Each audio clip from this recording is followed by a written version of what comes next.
second part of the lecture. This is geometric stuff. So what's the geometric structures on the orbifold is that you have some Lie group acting on some manifold X. And so XG geometric structure is use atlas of charts or developing maps or cross sections, but we are going to use atlas of charts. So, so basically if you go back to orbifold, you have these charts. And what I have to do is that I have to realize U as an open subset of this X, so you are given X and Z, and then this kind of group action. So if you have some orbifold, and this is going to be covered by some U tilde, and there is some G acting on it. So to make a G structure, XG structure, what you have to do is, right, this is K. So now I have to embed this in X, and I have to show this embedded into Z. So that rho is an equivariant map. So this just means that you can just sort of embed these pairs at the same time. Okay, so you do that for each chart. And then basically, again, the compatibility comes in. That the compatibility means that, you know, when you have an embedding, this is actually equivariant one. So you have some kind of identification into these things. So then once you can do that for every orbifold, I mean every chart, then this is the geometric structure. So so maximal such atlas chart is called XG structure on here. So you can also define XG map, which is smooth map, which lives as an element of G, and that's all that it is, and so on and so on. So the one good thing about XG orbifold is that if you have a geometric structure, then it is always good. So we don't have to worry about these bad issues. And basically, the proof is that. You just look at all the XG maps of jumps, and then you see that if you paste these together, then this becomes a principal bundle and is a manifold. So once you cut it, then you can sort of take the pieces of these things, and then you get some foliation. So the leaf is actually going to be the cover of these in this situation, and so once it is a good orbifold, then if G is a subgroup, then you can show it's a very good by Selberg lemma. So you have a finite cover by a manifold in these cases. So for XG structures, this is okay. Right. So another way to see the geometric structure for orbifold is to use a developing map. So suppose you have a universal cover. So in this case, it has to be a simply connected manifold because it's good. Then you can obtain a developing map, just as Ingang Kim said, I mean in the same manner. So you have some map from starting from some chart, and you extend this by one, and so now you use these nice covers, and so nice cover means that they intersect these charts intersect in a very nice manner, and you can extend this. And so given a deck transformation, again, you know, these kind of things hold. So if you do a deck transformation, it's always going to be equal to this, and it's called homomorphism. It's called a developing pair. But development pair is not usually defined completely. You can always conjugate these holonomies and change the map by G. So conversely, if you have a development map, you can also get an X chart. So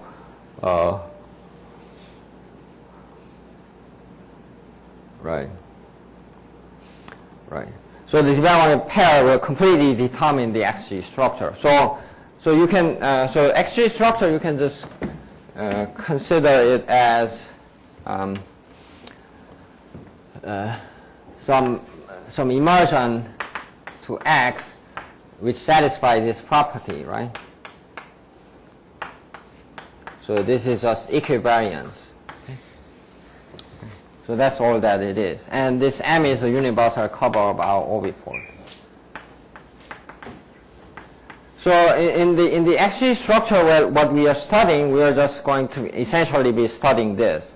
It's not really anything that mysterious. It's just only topological part is this being immersion, and this is just very much, and rho is just a homomorphism.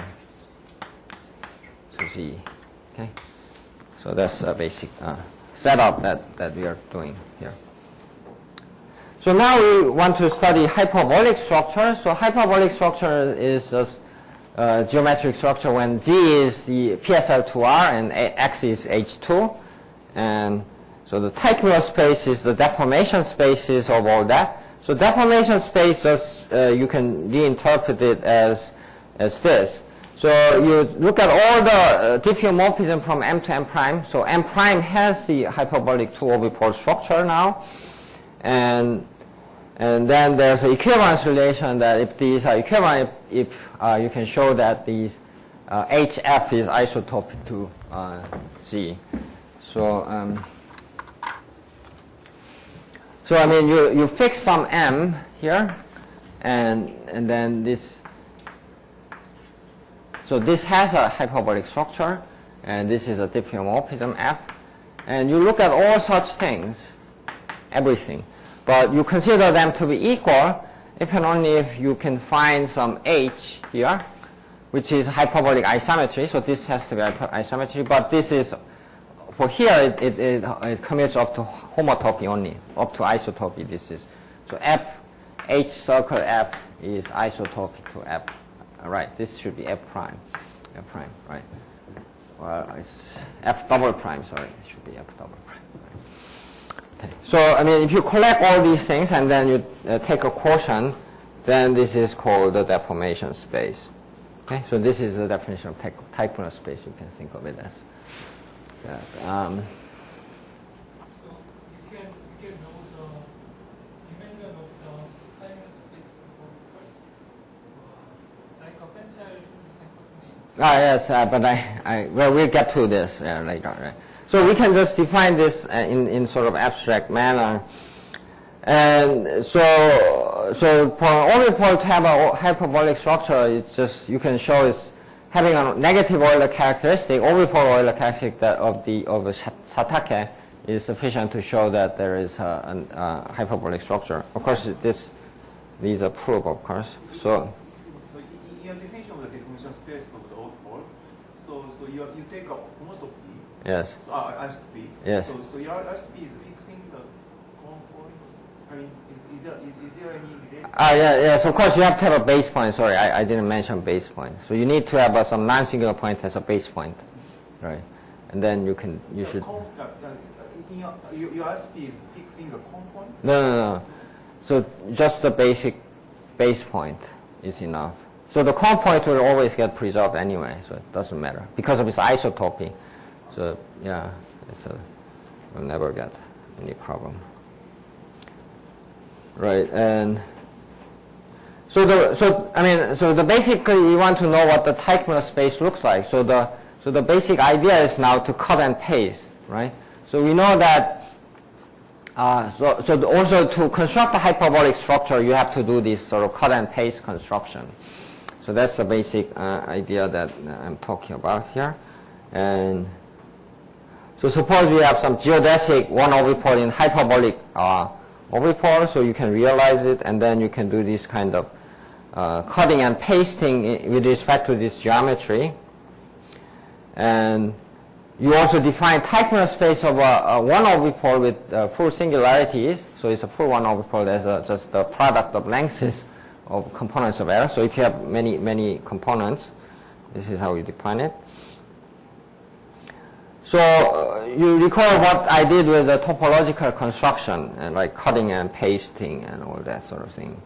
And so there are actually 4 constructions like this, like cross-capping and pasting and silvering folding and that sort of thing. And now the basic point is you can do this geometrically once you have a geodesic as a one orbifolds. Okay. So 1A, for example, if you have 2 cross geodesics, if you have the same length, then you can glue it. And for folding, I mean, for like cross capping, you don't really need any condition actually, right? So here, if you have two groups, two separate surfaces, and then you can glue it by just matching the lengths.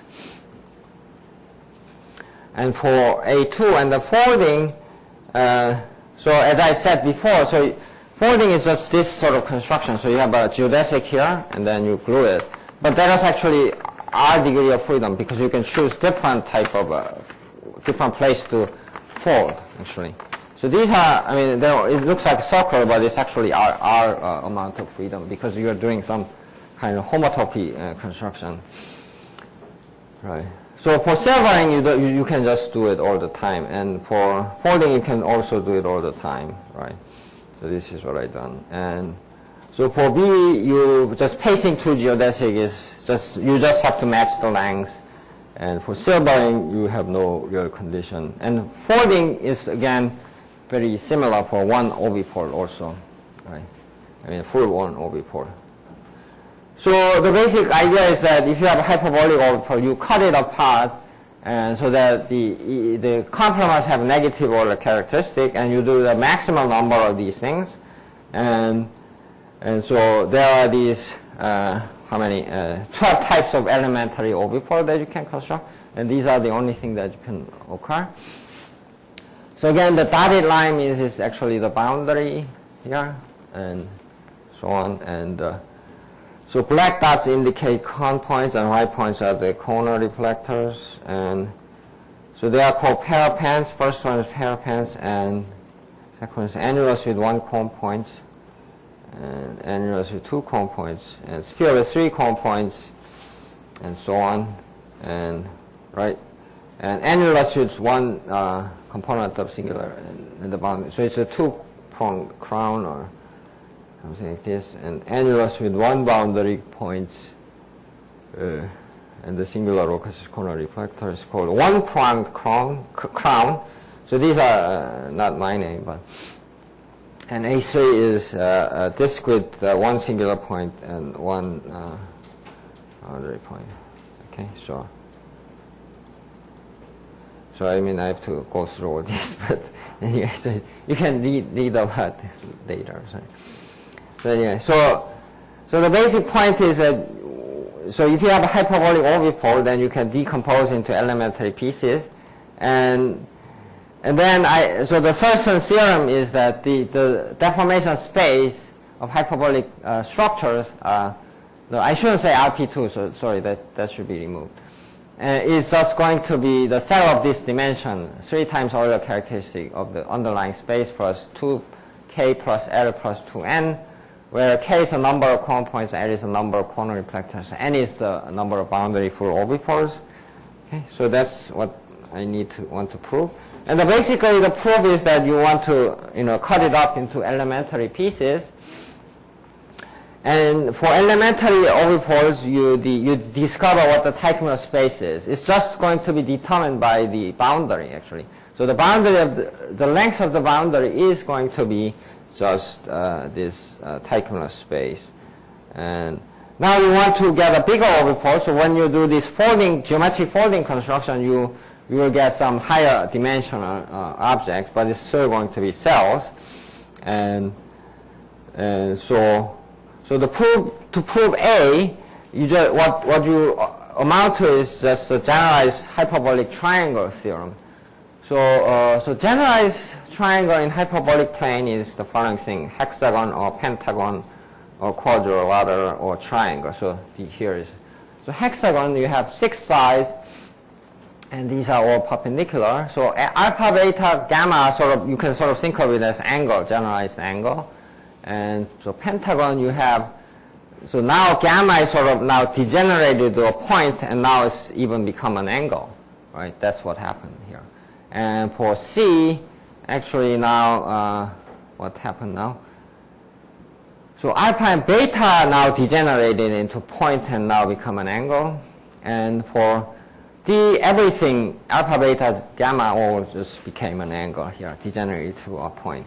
So the basic formula for this is hyperbolic trigonometry formula. So you can compute the length of some opposite sides from knowing the angles of the two sides. So if you, so for A, you remember, so if you want to compute the length of C, then you want to know alpha, beta, gamma. So if you want to know the length of C, then alpha, beta, gamma. So if you want to know the length of this, I have to know the alpha, beta, gamma. Length of this, I get to know alpha, beta, gamma, right? So these are very sort of elementary things here. But, right, so this one looks a bit different. But anyway, so that's fine. So, so in A, I think we can show that it can be any positive real number. You can make it into beta. You can. So there are some restrictions about the angles, but it's not really that much, and so on. So from here, you can see that for disk type orbifolds, right? This is sufficient for this hyperbolic triangle theorem is sufficient to prove everything, and right. So so for A, I want to skip, and for so things like pair of pants, the boundary lengths will completely determine the type of hyperbolic structure inside. And for P2, the cone angle and the boundary length will determine it, and so on and so on. So this is just a consequence of the hyperbolic triangle theorem.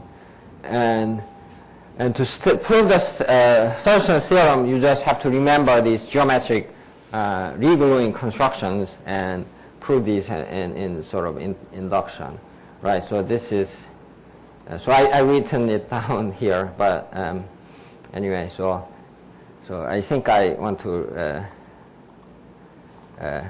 not talk anymore. So I mean, there are some references in here, like in these books, and so you can read about this if you want. Anyway, so this is the end of my talk.